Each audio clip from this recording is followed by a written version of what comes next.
राम ऋषि भरद्वाज के आश्रम में।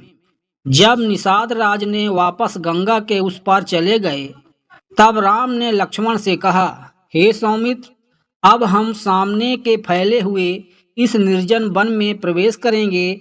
यह भी हो सकता है कि हमें इस वन में अनेक प्रकार की भयंकर स्थितियों और उपद्रवों का सामना करना पड़े। कोई भी भयंकर प्राणी किसी भी समय किसी भी ओर से आकर हम पर आक्रमण कर सकता है। अतः तुम सबसे आगे चलो, तुम्हारे पीछे सीता चलेंगी और सबसे पीछे तुम दोनों की रक्षा करते हुए मैं रहूंगा। अच्छी तरह से समझ लो कि यहाँ हम लोगों को आत्मनिर्भर होकर स्वयं ही एक दूसरे का बचाव करना पड़ेगा। राम की आज्ञा के अनुसार लक्ष्मण धनुष बाण संभाले हुए आगे आगे चलने लगे तथा उनके पीछे सीता और राम उनका अनुसरण करने लगे। वन के भीतर चलते चलते ये तीनों बस देश में पहुंचे। यह विचार करके कि कोमलांगी सीता इस कठोर यात्रा से अत्यधिक थक गई होंगी, वे विश्राम करने के लिए एक वृक्ष के नीचे रुक गए। संध्या हो जाने पर उन्होंने संध्योपासना आदि कर्मों से निवृत्त होकर वहां उपलब्ध वन्य पदार्थों से अपनी क्षुधा मिटाई। सनह सनह रात्रि गहराने लगी। राम लक्ष्मण से बोले, भैया लक्ष्मण, इस निर्जन वन में आज हमारी यह प्रथम रात्रि है। जानकी की रक्षा का दायित्व हम दोनों भाइयों पर ही है, इसलिए तुम सिंह की भांति निर्भय एवं सतर्क रहना। ध्यान से सुनो, कुछ दूरी पर अनेक प्रकार के हिंसक प्राणियों के स्वर सुनाई दे रहे हैं। किसी भी क्षण वे इधर आकर तनिक भी अवसर पाकर हम पर आक्रमण कर सकते हैं। इसलिए हे वीर शिरोमणि, किसी भी समय असावधान मत होना। फिर विषय को परिवर्तित करते हुए वे बोले, आज पिताजी अयोध्या में बहुत दुखी हो रहे होंगे और माता कैकेयी उतनी ही आनंदित हो रही होंगी।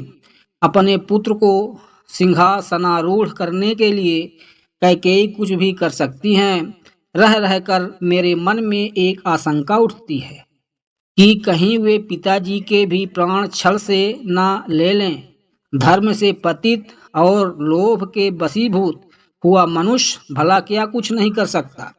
ईश्वर ना करे कि ऐसा हो, अन्यथा वृद्ध माता कौशल्या भी पिताजी के और हमारे वियोग में अपने प्राण त्याग देंगी।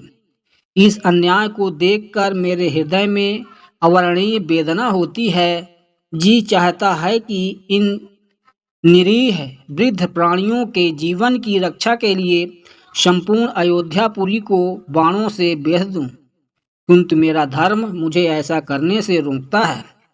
सत्य जानो कि मैं आज बड़ा दुखी हूँ।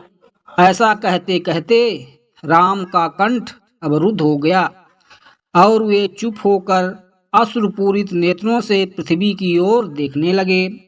जब लक्ष्मण ने राम को इस प्रकार दुखी होते देखा तो उन्होंने धैर्य बधाते हुए कहा, हे आर्य, इस प्रकार शोक करना आपको शोभा नहीं देता। आपको दुखी देखकर भाभी को भी दुख होगा, अतः आप धैर्य धारण करें। बड़े से बड़े संकट में भी आपने धैर्य को कभी नहीं छोड़ा, फिर आज इस प्रकार अधीर क्यों हो रहे हैं? उचित तो यही है कि हम काल की गति को देखें, परखें और उसके अनुसार ही कार्य करें। मुझे विश्वास है कि वनवास की यह अवधि निष्कंटक समाप्त हो जाएगी और उसके पश्चात हम कुशलता पूर्वक वापस अयोध्या लौटकर सुख शांति का जीवन व्यतीत करेंगे। तृणों की सैया पर लेटे हुए राम के निद्रा मग्न हो जाने पर लक्ष्मण संपूर्ण रात्रि निर्भय होकर धनुष बाण संभाले राम और सीता के रक्षार्थ पहरा देते रहे। रात्रि व्यतीत होने पर सूर्योदय से पूर्व ही राम, लक्ष्मण और सीता ने त्रिवेणी संगम की ओर प्रस्थान किया। मार्ग में लक्ष्मण ने कुछ वृक्षों के स्वादिष्ट फलों को तोड़कर राम और सीता को दिया तथा स्वयं भी उनसे अपनी क्षुधा शांत की। संध्या होते होते वे गंगा और यमुना के संगम पर पहुंच गए। कुछ देर तक संगम के रमणीक दृश्य को देखने के बाद राम बोले, लक्ष्मण, आज की इस यात्रा ने हमें महातीर्थ प्रयागराज के निकट पहुंचा दिया है। हवन कुंड से उठती हुई यह धूम्र रेखाएं ऐसी प्रतीत हो रही हैं मानो अग्निदेव की पताका फहरा रही हो।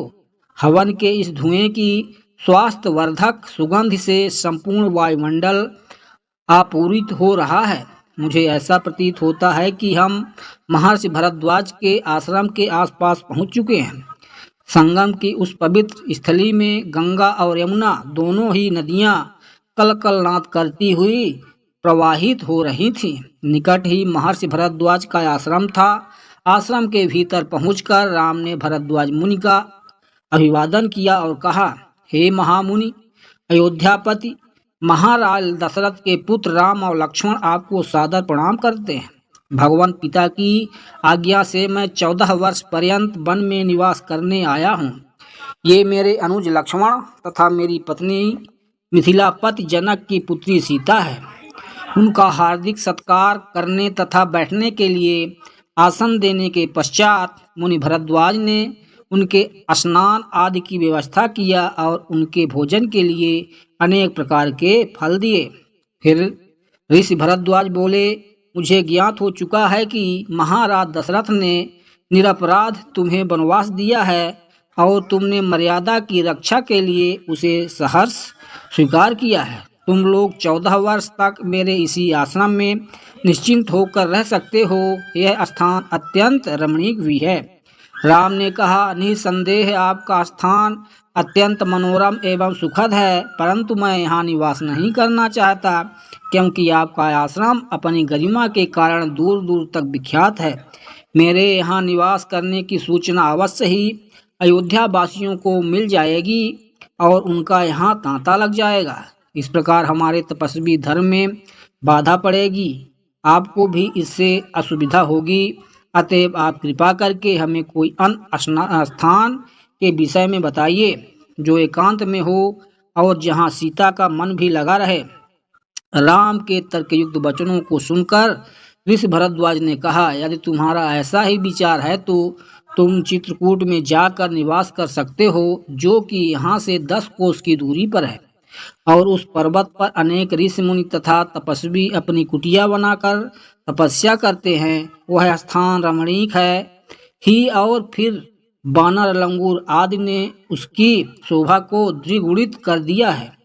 चित्रकूट की सबसे बड़ी विशेषता यह है कि अनेक ऋषि मुनियों की तपस्या स्थली रही है, जिन्होंने मोक्ष प्राप्त की है।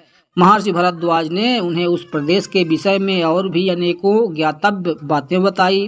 रात्रि हो जाने पर तीनों ने वहीं विश्राम किया। दोस्तों, आगे का भाग देखने के लिए कृपया चैनल को लाइक और सब्सक्राइब कर लें। जय श्री राम।